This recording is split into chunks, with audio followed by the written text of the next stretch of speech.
is the premise that the majority of ODs want to be in private, independent? Certainly being the senior fellow in this group, I do remember those days when I was visiting schools, and I think everybody wanted to be in private practice. I'm not sure over the last 5 to 10 years that goal and that desire is as strong as it used to be. Even in first year students, Mick, I mean, maybe you've got more exposure to the schools, but I think that, they see the opportunity in retail or commercial, whatever we want to call it. And they do make a good living with benefits, and it seems to be an easier path for a lot of students. Yeah, I'll tell you one thing that I've learned. I work a lot with the banks in my role with practice transitions, and I'll tell you, so a couple things. One, of course, student loan debt is much higher now than it was when we were in school, Scott. So that's a big factor. But then again, over the last few years, we've seen a significant increase in the cost for build out.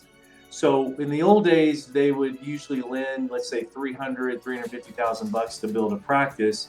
Now they need 450,000 because of just merely the cost of construction.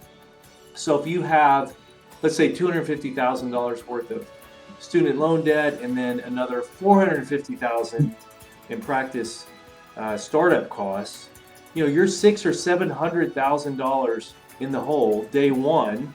And cold start practices usually take at least 18 months to even get cash flow even. And so it's a long road. Some of the banks are slow to increase their lending limits for cold starts, and so the aggressive banks that are willing to lend more tend to get the majority of the business, and the ones that have sort of been lagging, maybe a little bit more conservative with their lending, sometimes won't even lend enough to even open a cold start. That's a significant mountain to ask someone to climb now. You're looking at $750,000 before $1's really happening. At the same token, you're saying, hey, you may have to work a day or two part-time there while you're working 5 days a week there while you may have a family. So you're really asking someone, that's an all-in situation. No, that's for sure. It seems like this generation of ODs do not want to be in the country. They do not want to be in rural areas at all. There are, I put on a course on how to buy a practice, and we talk about the difference between rural and urban practices and just simply the economics of the difference. And the main two primary differences are the cost of occupancy, real estate, and the cost of wages. And so practices in rural areas tend to hire for less. They don't have to pay as much, and they tend to get real estate for less. And those can be extremely profitable practices, but nobody wants to go there. Nobody wants to practice there. And so every year, we have dozens and dozens of practices that literally just shut their doors because they don't have a buyer. There's a paradigm shift that is starting to happen. I believe it's starting at the schools. I'm not sure, maybe Mick can comment, but I think even Vision Source is providing kind of, how if you historically, if you promise to serve in the military, they defray some of your educational costs. We're starting to see that now in rural America. If you go work, I believe NECO has one program, or at least one other school, where if you commit to work in rural America for a couple of years, they'll defray some of your educational expense. And I think it's an amazing model, because once you get there, you may, you can settle there. Who knows? It's just. David Freefield made comments here. It's helping us penetrate and provide these opportunities. I think it's a great model. Sorry. Yeah, a lot of organizations, a lot of corporate are building programs, military GI Bill, where if you come serve in an underserved area, we'll offset some student loan debt. We'll do some loan forgiveness. Mm-hmm. We'll pay for some of your tuition. And Vision Source, as you mentioned, Alan, we have a program like that as well, where we'll be able to cover some of the student tuition when they serve in practices that otherwise would struggle to find associate doctors. We have in our ecosystem, we have probably 500 associate positions available. in private practice. And then when you add on top of that all of the corporate locations, LensCrafters probably has 1,000 positions across the country.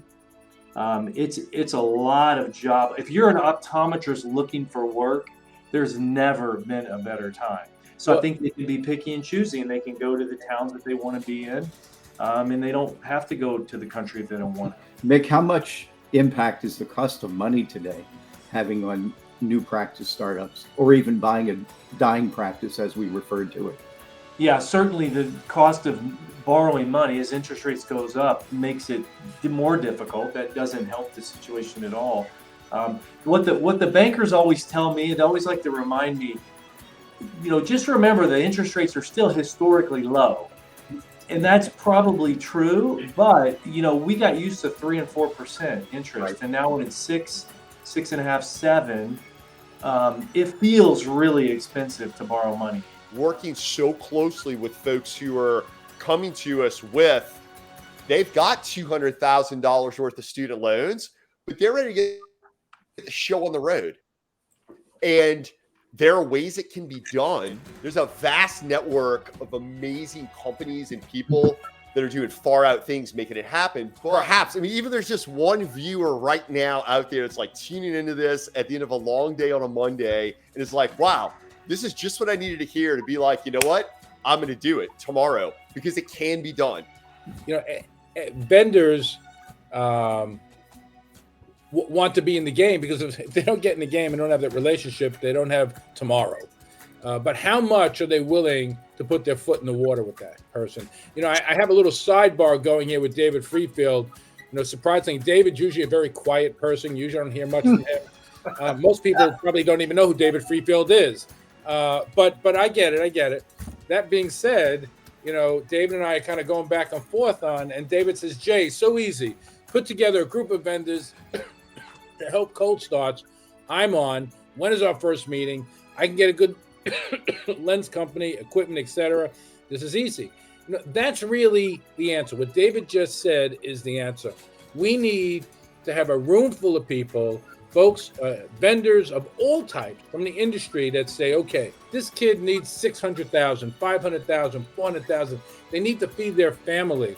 And by doing that, if we are able to put together a real financial picture where industry is investing in these practices.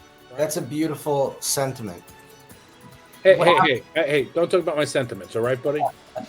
What happens when this doctor who's getting all this support and all, I'm assuming these are discounts on their first frame inventory or consignment, opens up down the street from a doctor who's been there 10, 15 years and the same vendors are helping this person come into their community and take some of their business. What kind of, do you see any kind of challenges with that and how it's going to impact the local economy of eye care? There's a competitive concern here. Some company that may work with these other doctors is helping somebody open up in their area and undercutting their lowest prices. I saw some recent cold start data that was mind blowing, and at year five, they were generating revenue almost the size of the average optometry practice in the country. So there are some cold starts that are seeing explosive growth. That's the average. So we have, I know of practices that year 3 are over $1 million in revenue. We have those in our network. So there's explosive growth. So picking the location is critical. And I think, Alan, to your point, you wouldn't want to set up across the street from somebody. You would put the vendor in a very tough situation if they were going to offer some sort of special deals. So to kind of drive it home to the cold start, yes, to Mick's point, the nature of modern optometry and providing to that bank, the business foundations, the financial pro forma, the business plan, the geospatial analysis of this is my vision for my practice. It's amazing. The banks want to play. Definition of independent has changed to a degree. A lot of the doctors, all the doctors who are leaseholders at big box, they're independent. They don't have opticals. That's right. They don't sell contacts. They're their own boss. It's very impressive. They can bring in any diagnostic, any therapeutic, and people don't even know what they do in their office there, and they're allowed to do that. And from there, that's a good springboard. You build up your records, and then eventually, once you have some of that debt paid down, you can transfer that into, if you choose, an independent or stay there. I mean, there's a lot of those are opportunities that I didn't have when I started. Our professors of optometry are not getting paid the way independent practitioners are. And it costs a lot of money to educate students. And I'm not justifying the cost of education completely, but if you're having an issue with what it costs to, or what it feels like to be a new person trying to figure out should they cold start or buy a practice, then go ahead and donate to your College of Optometry. Open your damn checkbooks, people, because this profession and these degrees we've gotten have given us an incredible life. And rarely do our colleagues think about giving back. In fact, more often they come up with plenty of reasons to stiff arm the schools and colleges who would love to have you support their student body with scholarships and other things. So I, for one, am a fierce defender of the schools and colleges in that way. Yeah, people would be amazed at how few alumni donate. It's in the single digits with the percentage. So please consider donating to your schools and colleges and help them develop these programs. And any other final comments? Jay, go ahead. How about a group of folks that would just be willing to take some newbies under their wing, spend some time with them, and teach them the insights, mentor them, send out a lifeline, say, hey, open up your practice and I'll be your lifeline. You can call me every day. And let me help you think through and talk through some of the decisions you need to make and make you understand that if you make this decision, you got 12 more coming. There's just not enough folks sticking their hands out and saying, hey, I'm here to help you.